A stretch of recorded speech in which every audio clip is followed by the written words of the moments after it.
Given how hot and humid it is out there on that porch, we moved inside today. Forgive the clutter behind me. That's the accumulation of 30 years in the air show business, 48 years in broadcasting, and a proclivity for just keeping stuff. Anyhow, let's get to it.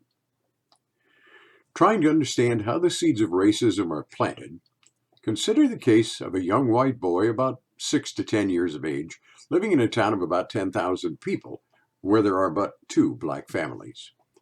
A scant few miles from his home are farms. Some of them are pretty large. To harvest the crops that are grown in a number of those farms, migrant workers are brought in each summer.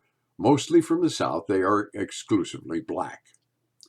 Once a week, a ramshackle bus arrives in the municipal parking lot adjacent to the backyard of that boy's home.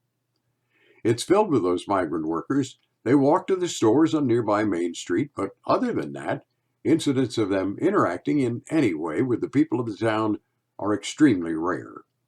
The boy's mother sternly warned him and his siblings, though, to avoid that bus and its occupants at all costs because they were, in her view, extremely dangerous people.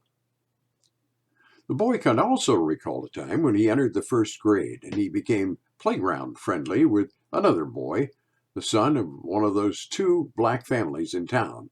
At some point, he told his mother he wanted his new friend to come play at his house. His mother, in essence, said, that is something that just wasn't done. Fast forward to when the white boy is 18 years old and enlists in the Army and suddenly is living in a barracks very close not only to black guys, but also Latinos and a whole host of other races and creeds.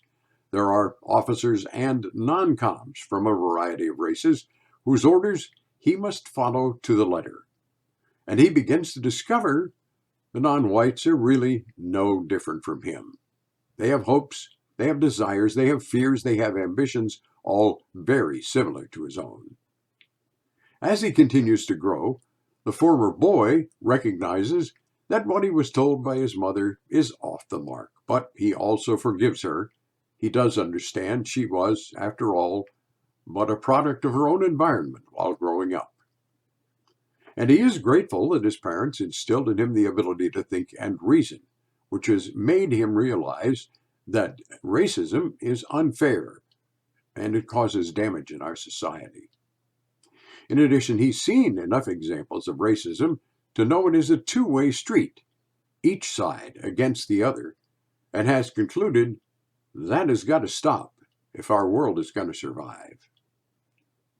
Yes, I am that white boy, now grown wrinkled with age.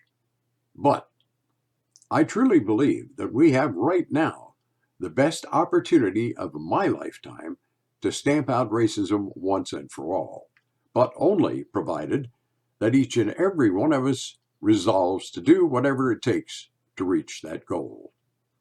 We owe that to ourselves, to our children, and to their children.